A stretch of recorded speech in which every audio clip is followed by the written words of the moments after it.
Salatullah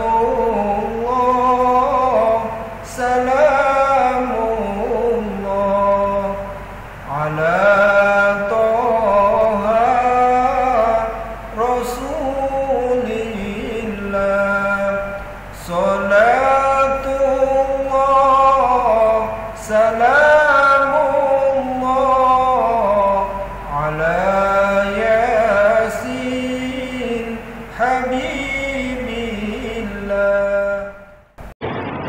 Al-Fatihah. A'udzu billahi minasyaitonir rajim. Bismillahirrahmanirrahim. Assalamualaikum warahmatullahi wabarakatuh. Bismillah, wassalatu wassalamu ala Rasulillah wa ala alihi wa sahbihi wa mawalah, ma ba'd, la hawla wa la quwwata illa billah. Qala rabbi shrah li sadri wa yassir li amri wahlul 'uqdatam min lisani yafqahu qawli.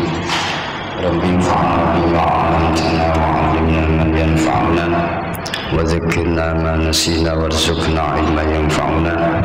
Bismillahirrahmanirrahim. Qala al-mu'allif rahimakumullah wa nafa'na bihi wa bi'ulumihi fid dharain amin. Bismillahirrahmanirrahim. Sekarang kita mulai bab kajian kitab fikih yang mana dari halaman pertama, yaitu bab Bismillahirrahmanirrahim. Bismillahirrahmanirrahim kita bahas sebelum membahas fadhail keutamaan Bismillah. Mari kita bahas masalah hukum-hukum membaca Bismillah. Hukum membaca Bismillah adalah pertama yaitu wajib. Wajib membaca Bismillah. Yang kedua sunnah. Yang ketiga makruh. Yang keempat mubah. Yang kelima haram. Ini termasuk hukum-hukum masalah fikih. Adapun masalah baca Bismillah, keutamaan fadhail membaca Bismillah sangat banyak. Pertama yaitu hukum membaca Bismillah inda Syafi'i, yaitu hukumnya wajib ketika sholat membaca Al-Fatihah, hukumnya membaca Bismillah indana menurut kita Syafi'iyah hukumnya wajib. Saya tidak membahas masalah khilafiyah. Yang penting kita harus fanatik dengan bacaan Bismillah. Adapun ada yang mengatakan sunnah, tetap kita harus fanatik, kita jalankan. Seumpama imam yang lain, Imam Maliki mengatakan sunnah dikarenakan ayatun mustaqillah, ayat sendiri, bukan ikut Fatihah, tapi tetap sunnah. Berhubung sunnah kita harus membaca, kita haruskan sendiri membaca, walaupun hukumnya membaca Bismillah ini sunnah. Tapi kalau Imam Syafi'i termasuk Bismillah ini ikut Fatihah, jadi satu ayat yang masuk dalam Fatihah. Makanya kita tetap harus fanatik dengan membaca Bismillah. Jangan sampai anti Bismillah. Ini bahaya, anti Bismillah itu bahaya. Ya, harus Bismillah kita kedepankan. Adapun yang mengatakan wajib dan sunnah itu terserah orang yang mengikuti para a'immah, para imam. Bismillahirrahmanirrahim, ini masalah Bismillah pertama. Jadi kita harus ngerti masalah bismillah ini pertama hukumnya wajib menurut Syafi'iyah indana, menurut kita yang mengikuti mazhab Syafi'iyah. Intinya kita berusaha fanatik dengan bismillah ya. Kenapa? Karena barang siapa yang ingkar dengan bismillah maka faqad kafara. Orang yang ingkar dengan bacaan bismillah maka hukumnya kufur. Kenapa kok kufur? Karena termasuk ayatun min ayatil Quran, termasuk ayat daripada Al-Quran. Makanya kita harus mempunyai keyakinan, keimanan bismillah itu satu ayat daripada Al-Quran. Ini nggak bahas bismillah yang ada di Fatihah. Tapi yang penting kita ngerti, oh Al-Quran itu ada bacaan bismillah. Di surat An-Naml juz 19 ada innahu min Sulaimana wa innahu bismillahirrahmanirrahim. Itu termasuk pertama. Jadi kita harus ngerti hukum membaca bismillah. Pertama hukumnya wajib menurut kita, ada yang mengatakan sunnah. Kalau sunnah dijalankan tetap mendapatkan pahala, pasti berefek positif, sangat baik ya. Jangan sampai anti bismillah. Bismillahirrahmanirrahim. Ini bismillah yang ada di Al-Fatihah ketika sholat. Yang kedua ada hukum istihbab. Sunnah itu bahasa Arabnya ada yang sunnah, ada yang istihbab. Yustahabu ada sunnah, yang an-nadbu mandub, itu semua bahasa sunnah. Sunnah artinya tindak lampai Kanjeng Nabi yang dijalankan Rasulullah, tindak lampah. Itu baik kita jalankan. Insya Allah kalau kita menjalankan sunnah Rasul, karena Rasul sosok manusia yang mulia, kita insya Allah ikut mulia. Itu masalah sunnah. Atau istihbab. Istihbab itu diartikan sunnah. Kalau arti daripada istihbab sendiri yustahabbu, ini artinya disenangi, dicintai, didemeni. Maka banyak bahasa lughat, bahasa Arab, ada yang sunnah, ada yang istihbab, ada yang an-nadbu atau mandub, wa nudiba, disunahkan. Dan sunnah ini ada sunnah ainiyah, ada sunnah yang kifayah. Ini masalah bismillah. Sunnah yang bangsa ainiyah itu individu. Jadi kita membaca ketika kita wudhu atau mandi, baik mandi besar atau mandi sunnah tatawwu, mandi sunnah, tetap kita disuruh untuk membaca bismillah. Hukumnya apa? Sunnah, dan sunnahnya ainiyah, dikhususkan untuk kita, sangat disuruh untuk membaca bismillah. Itu namanya sunnah ainiyah, bukan cuman fardu ain dengan fardu kifayah, tapi ada sunnah ainiyah, ada sunnah kifayah. Ini harus kita pahami. Ini masalah bismillah. Yang ketiga, hukumnya sunnah kifayah. Kapan kita mengucapkan bismillah yang hukumnya hukum kifayah? Ketika berjamaah kita membaca bismillah, baik jamaah makan atau jamaah pokoknya bukan muharramat ya. Kita kumpul-kumpul, ayo baca bismillah. Satu orang membaca bismillah, yang lainnya sudah cukup ikut mendapatkan kesunahan. Enggak harus semuanya membaca bismillah. Jadi satu mewakili untuk berjamaah. Itu namanya sunnah kifayah. Bismillahirrahmanirrahim. Makan bersama membaca bismillah satu orang cukup. Satu orang cukup. Enggak harus semuanya membaca bismillah. Ya. Contoh lagi, kumpul sama istri. Jenengan kok ngeloni bojone, ya.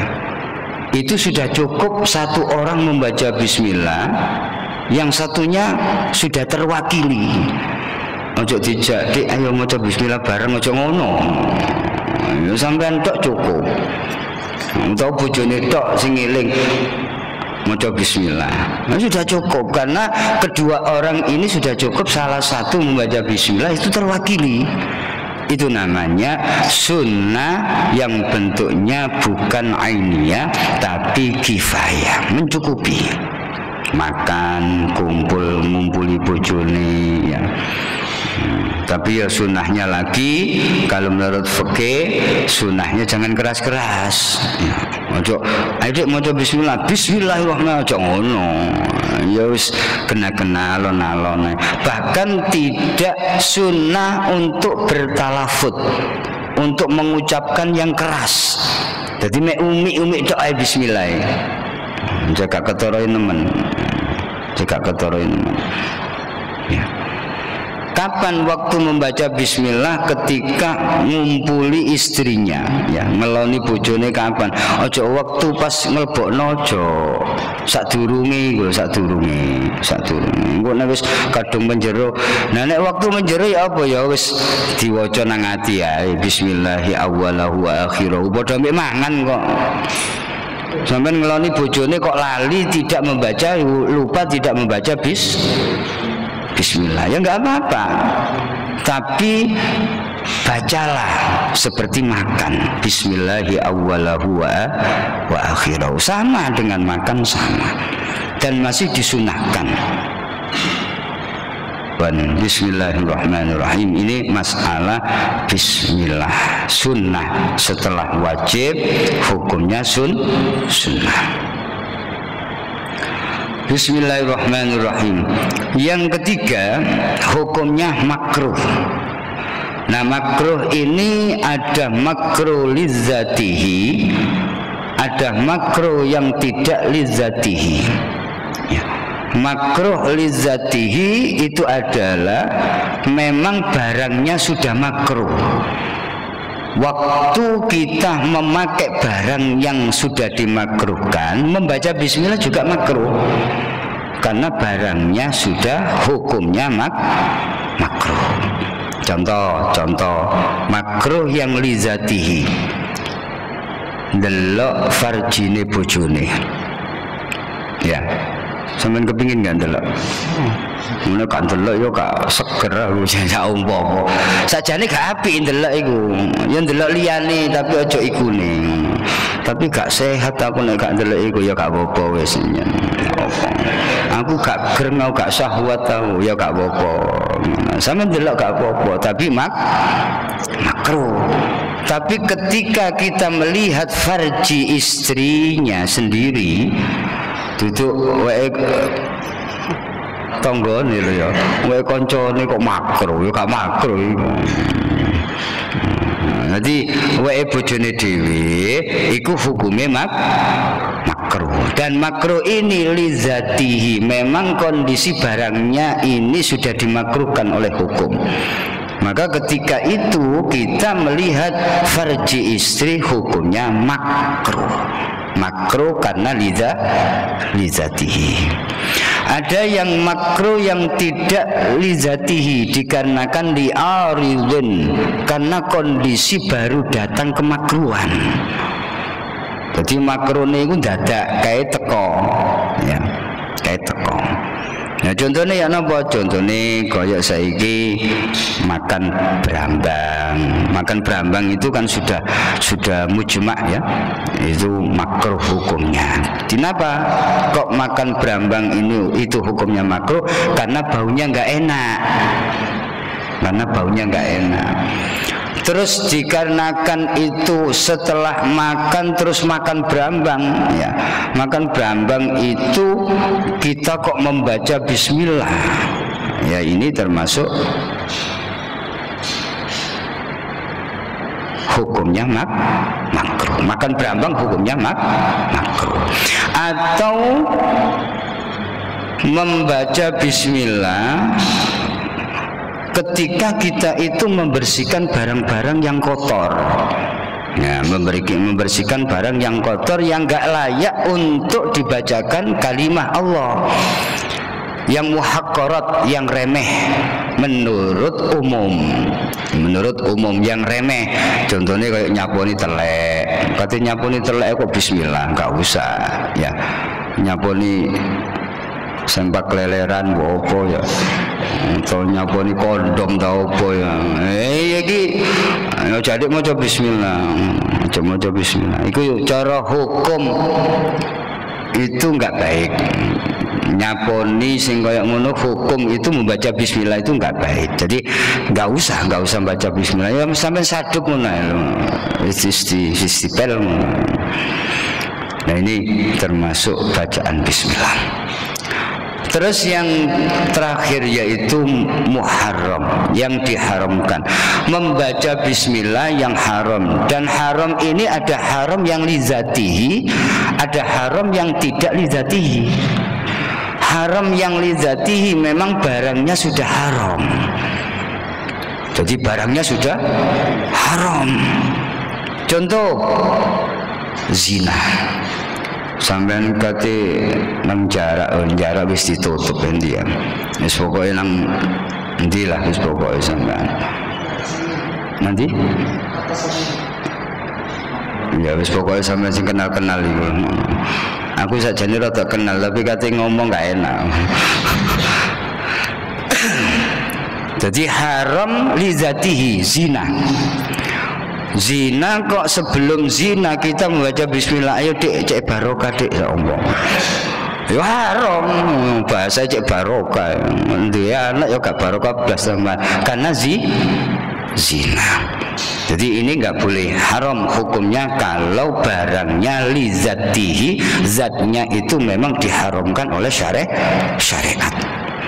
Beda kalau haramnya itu karena barang yang baru datang, kondisional. Contohnya mau sholat tidak punya air, ya nggak ada air masjid nggak ada, akhirnya wudhu pakai airnya tetangga nggak izin. Nah, itu kan haram, gosok namanya. Nah gimana? Ya tetap barangnya itu haram tapi tetap disunahkan. Tetap disunahkan. Kenapa? Karena tidak lizatihi itu haram. Zatnya air yang kita pakai itu kan halal. Tapi berhubung milik tetangga nggak izin, itu dipakai untuk wudhu nggak boleh. Nggak boleh dipakai. Tapi sah wudhunya sah dan boleh membaca bismillah ketika wudhu. Jadi urusan memakai air dengan urusan wudhunya itu beda.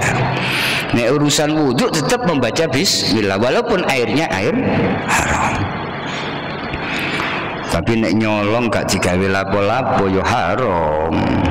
Contohnya sampeyan kok kate nyolong baju, klambi dicolong bismillahirrahmanirrahim cek barokah sambung. Nyolong klambine tanggane cek tujuane cek selamat gak kecekel tujuane. Ya haram membaca bismillah. Ya. Karena lizatihi mencuri itu hukumnya haram. Jadi ini harus kita pahami. Ada yang wajib itu indana, saya ulangi lagi menurut Syafi'iyah, ketika membaca Fatihah wajib membaca bismillah. Yang kedua yaitu sunnah. Sunnah ini ada sunnah ainiyah, ada sunnah kifayah. Ya. Kalau memang ainiyah untuk kita pribadi, wudhu kita disunnahkan namanya sunnah ainiyah. Kalau berjamaah untuk orang lain itu kifayah, cukup orang satu.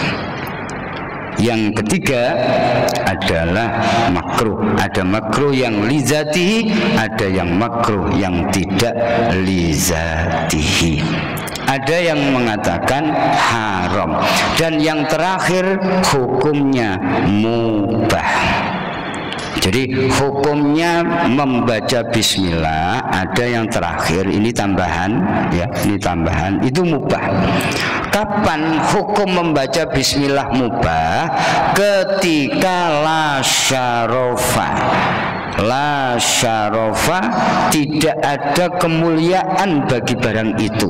La syarafa fiha. Contoh, karena kelimatain, seperti memindah barang. Barang itu menurut syariat itu barang biasa. Pokoknya bukan barang yang dimuliakan oleh syariat. Saumpama saiki ngeleopo cara syariat itu enggak dimuliakan. Ya, kita memindah itu boleh, sepatu, sandal, saumpama itu boleh. Dan apakah mendapatkan pahala? Kalau mubah tidak, tapi tetap mendapatkan keberkahan. Itu masalah lain. Yang penting kita sekarang membahas masalah fikihnya. Jadi fikih masalah bismillah ini harus kita ngerti tempat-tempatnya. Kapan kita membaca bismillah, kapan kita meninggalkan bismillah. Semoga ini bisa bermanfaat untuk kita sekalian, dan semoga bisa mendapatkan ilmu yang manfaat untuk sekalian. Bismillahirrahmanirrahim. Rabbana atina fid dunya hasanah fil akhirati hasanah wa qina adzabannar. Wa sallallahu ala sayyidina Muhammad walhamdulillahi rabbil alamin. Assalamualaikum warahmatullahi wabarakatuh.